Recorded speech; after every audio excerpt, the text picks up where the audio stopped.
having a discussion with members of parliament over the alcohol bill. And I was telling them, but you people, why do you want to get involved in people's lives? If people want to drink and get safe for as long as they don't break the law, that's their business. Whether they want to drink from glasses or whether they want to drink upside down, that's their business. Let them drink.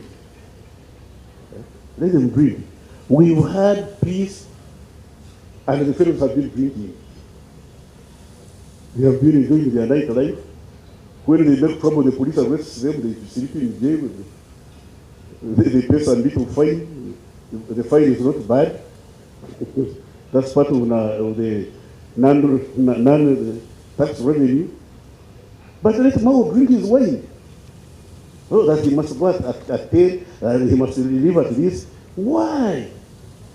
The alcohol is not yours, you're not the manufacturer. The money he uses it to buy alcohol is not yours. The stomach he puts it in is not yours. He's not complaining that the alcohol is too much. You come and help me drink. So, what do you need? Leave the man. If you are a Muslim and you don't drink, that's your business. If you are a Christian, this is same people, and you don't drink, that's your business. If you don't drink, I don't drink, but those who drink should drink. And if it's a sin, let the other fellow gentleman be the arbiter. God has not appointed me his advocate on earth. I have no instructions. I think if he has, I might give him a bill. God has not given me instructions to be his advocate on earth. So why should I interfere with people's lives? This is sinful. Well, you wait. If God has not killed these fellows, why do you want to kill them? You mean you see better than God? You mean you judge human beings created by God, not by you. God who created these human beings you think are sinful is looking at them and including you. And you're here trying to do his work. What a Kaziaka, leave these fellows do what they are doing. Where do they finally go? I'm told you don't go with an advocate, you go alone. I'm told when you finally go there, you go alone. Let them go and answer for themselves. Don't inconvenience them here on earth. Whereas until I said, where is this speech initiative? There was some teacher person there said, no, but Sheraton, everywhere is peace. Until somebody said, no, the ones of the initiative are down there, they are not here. They are low. Because for us we are high, because we don't need initiative, but they are down there, so I came down. Now, ladies and gentlemen, some time ago, my youngest daughter was, I think, doing her P4P, primary 4, primary 5. Then she came to me and said, Daddy, I said, yes. Is it true you people spent 5 years in the bush fighting? Oh, of course, I was elated, I said, yes, that's true. We fought. Then she looked at me and said, were you mad?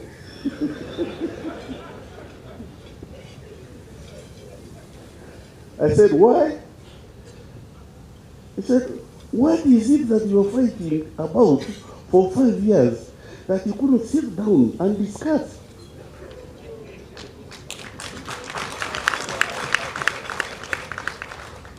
The air in the balloon.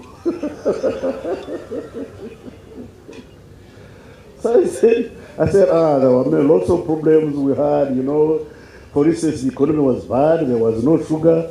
Then she said, what was Kashira doing? I said, the factory had broken down. I said, couldn't you repair it? I said, we didn't have the resources to repair it. I said, couldn't you import?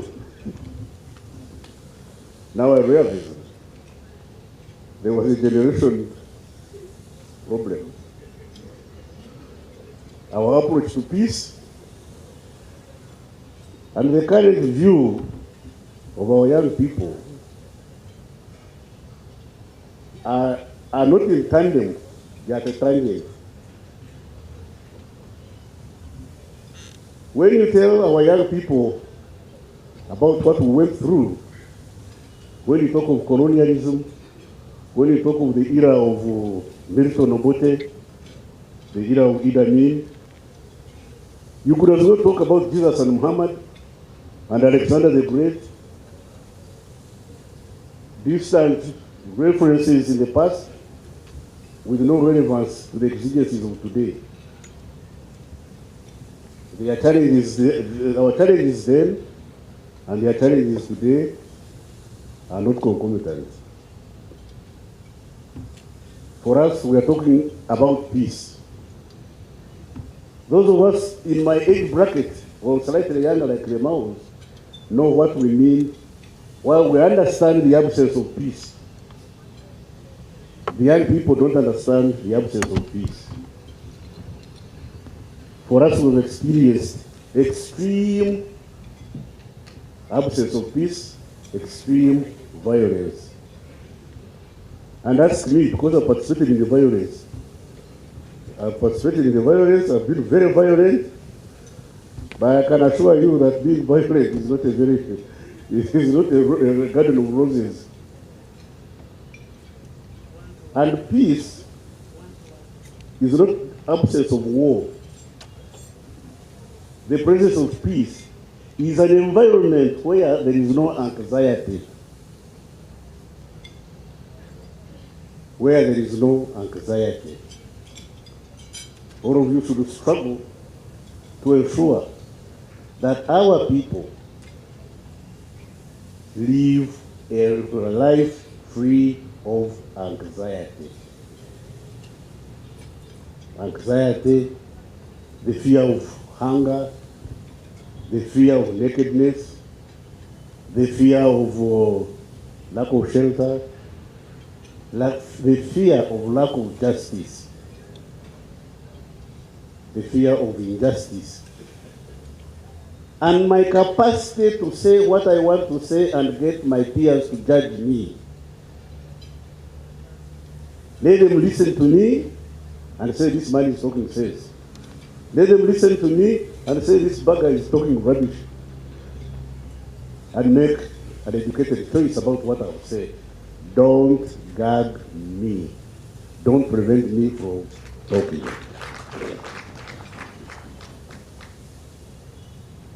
Our problem here in Uganda and elsewhere in most African countries is that we are practicing a system of management of society we don't quite understand, i.e. political parties.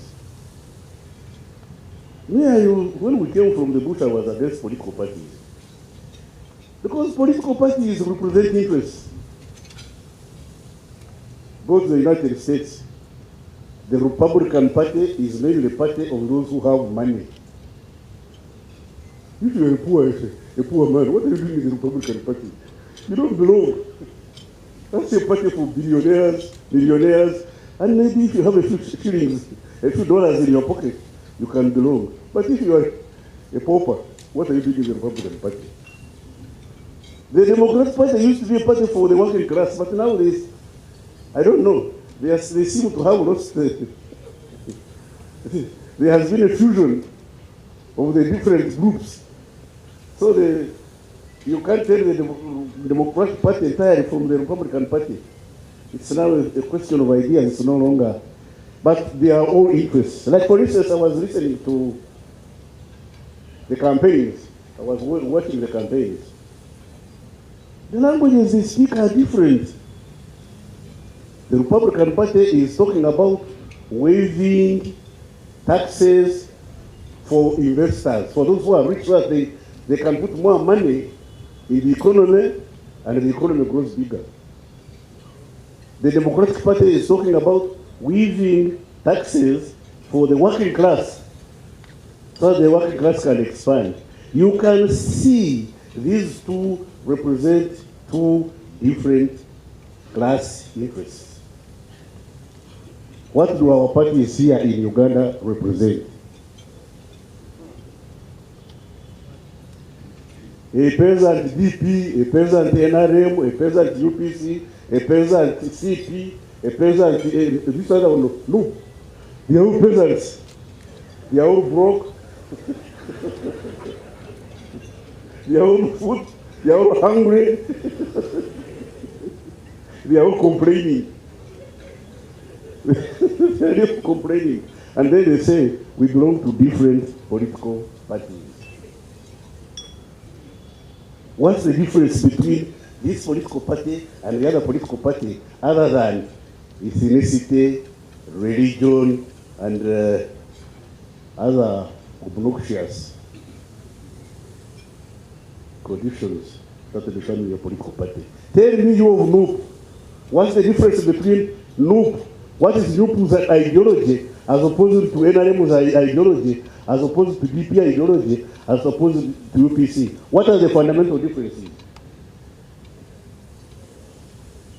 When there are no fundamental differences as a result of material acquisition, you create them as out of ethnicity and religion. Then you find these ones, those who believe in the Church of Rome have their party. The ones who are Anglicans have their party. When they disagree, they create another one. Then the Muslims also try to create one, but they are not enough. They abandon it. Result of those of us who want to ascend political party and political power and influence, trying to use identity as a means to climb. When I have nothing more to offer, I'll say I'm a Catholic. When I have nothing useful to offer, I'll say, you see, for us we are Muslims. For us we are Muslims. Like I get sometimes when we are putting together institutions, you hear people say, no, they have not brought a Muslim, they have brought a Catholic. There is no northerner. I don't care whether the Inspector General of Police, his deputy, and all his deputies are from Bundubujo. And they are all Muslims for as long as they can do police work. I don't care. I don't care. What do I want out of a police officer? Do I want religion, clan, tribe, height, or efficiency? We get on what is essential and we follow what is subsidiary. We will run after what is subsidiary and leave essence. Then they say, now you come and negotiate, discuss. How can you discuss peace?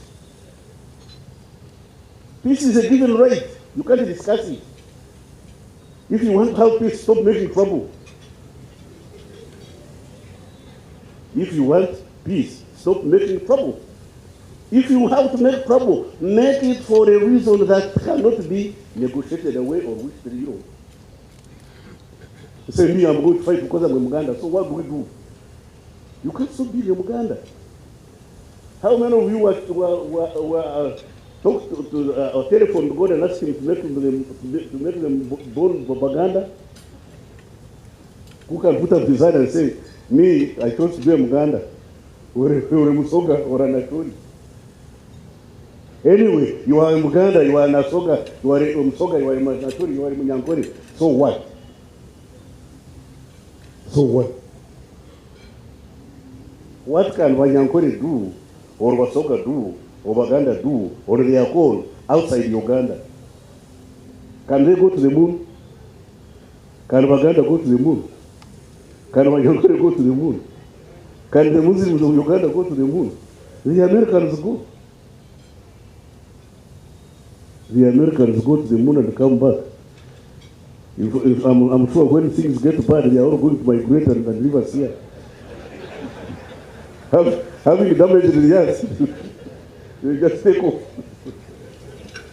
Now, instead of running fast when the Americans are walking, running when they are walking, in order to catch up, we are busy fighting over clans, religion, You try to no, tribes are big institutions, clans and families. And then you say there is no peace. There is no peace. If there is going to be absence of peace, it had better be for something fundamental. Like democracy, for instance. Like we had Idi Amin. There was nothing we could do about Idi Amin. He didn't hide his appetite for dictatorship. For those of us who believed in democracy and couldn't remove him democratically, we had to pick guns and fight him. And he didn't go willingly, he fought back. Unfortunately, this time God was on our side, not on his side. Sometimes God goes on the other side. Sometimes because by the time we took up guns, Amin had killed a lot of people. And God was on Amin's side, Amin was killing people. So for those of us who saw that these things will not be easy, we decided to pick up guns and fight Idi Amin. And then God got on our side and